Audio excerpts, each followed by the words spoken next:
Assalamualaikum warahmatullahi wabarakatuh. Perkenalkan, nama saya Muhammad Rizky Haziki, mahasiswa Akidah dan Filsafat Islam semester 7, Fakultas Usuluddin UIN Sunan Gunung Jati Bandung.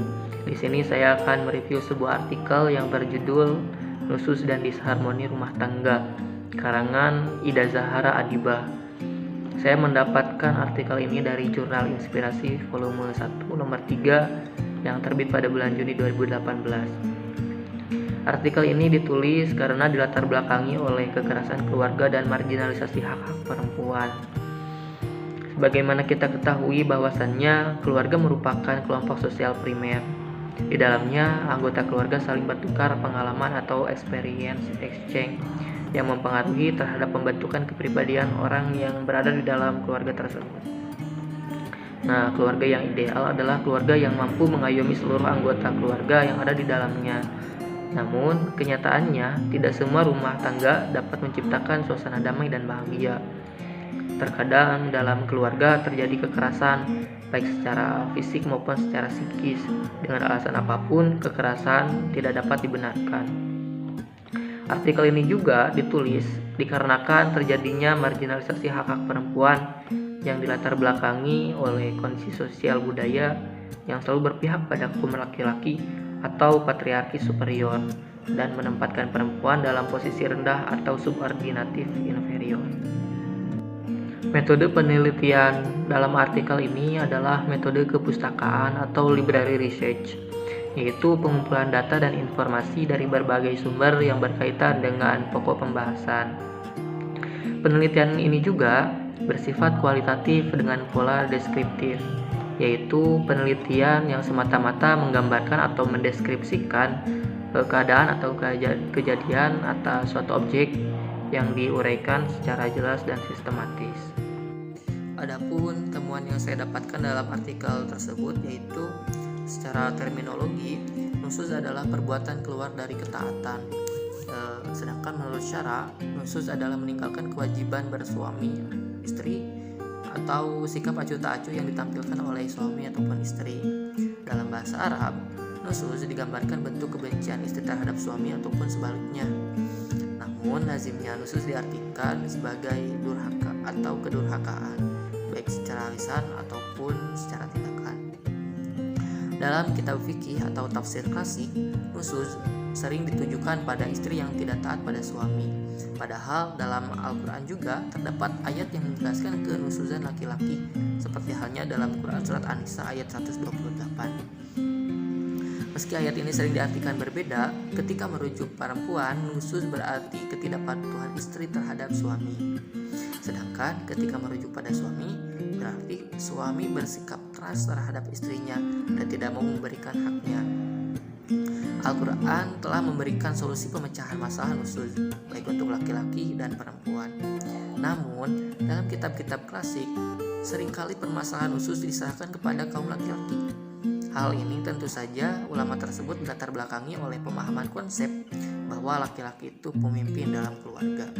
Nah, ulama fikih kerap kali mengaitkan persoalan nusus itu hanya pada pihak istri saja, sedangkan laki-laki adalah pihak yang dirugikan oleh kenususan istri, sehingga ia diberikan kewenangan dalam menyikapinya. Dalam hal ini, perlu adanya parameter atau alat pengukur untuk menentukan batas hak suami dan istri. Hal ini dilakukan agar menghindari kesewenang-wenangan suami terhadap memperlakukan istrinya dan menghindari saling tuduh antara suami ataupun istri perihal siapa sih yang nusus. Nah, parameter yang pertama yaitu prinsip dasar pola relasi suami dan istri. Berdasarkan kajian Al-Quran dan Sunnah, terdapat minimal 5 prinsip perkawinan berkaitan dengan relasi suami istri. Nah, prinsip tersebut ada 5, yaitu yang pertama adalah prinsip musyawarah. Yang kedua adalah prinsip terwujudnya rasa aman, nyaman, dan tentram. Kemudian prinsip yang ketiga yaitu anti kekerasan. Prinsip yang keempat bahwa suami istri adalah partner. Kemudian prinsip yang terakhir yaitu prinsip keadilan. Dalam hal ini kita nggak boleh memandang sebelah pihak perihal nususnya istri. Jangan-jangan seseorang itu nusyuz dikarenakan dia tidak mendapatkan haknya, atau jangan-jangan suami pun belum memberikan kewajiban kepada istrinya secara maksimal. Nah, parameter yang kedua yaitu substansi hukum nusyuz dan tujuan pemberian sanksi. Dalam menyikapi nusyuz, yang terpenting adalah melihat persoalan secara substantif. Artinya, perbuatan hukum harus memiliki unsur-unsur tertentu agar dapat dikatakan perbuatan itu melanggar hukum. Nah, unsur-unsur tersebut yaitu yang pertama adalah unsur formil. Seseorang dikatakan nusyuz ketika melanggar undang-undang atau nas yang mengatur. Kemudian ada unsur material, adanya sifat melawan hukum. Kemudian yang ketiga adalah unsur moral, yaitu pelaku dapat dimintai pertanggungjawaban secara hukum. Nah, perihal pemberian sanksi, dalam Al-Quran kan dijelaskan bahwasanya ketika seseorang katakanlah perempuan itu nusyuz, maka tindakan yang harus diambil itu yang pertama menasihati, kemudian meninggalkan tempat tidur, jauhi tempat tidurnya. Kemudian yang ketiga adalah pukul. Nah, pukul di sini tidak diartikan sebagai bentuk kekerasan, melainkan bentuk pengertian untuk mengedepankan usaha damai. Nah, dalam relasi hubungan suami istri, yang sikap yang harus dikedepankan adalah muasyarah bil ma'ruf atau berhubungan dengan baik.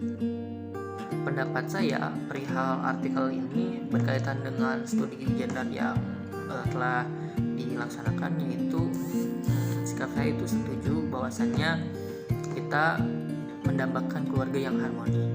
Karena itu muasyarah bil ma'ruf atau bergaul dengan cara yang baik dengan internal keluarga harus dilakukan.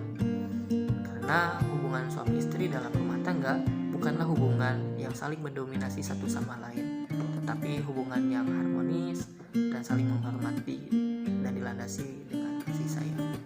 Sekian, wallahul muwaffiq ila aqwamit thoriq. Wassalamualaikum warahmatullahi wabarakatuh.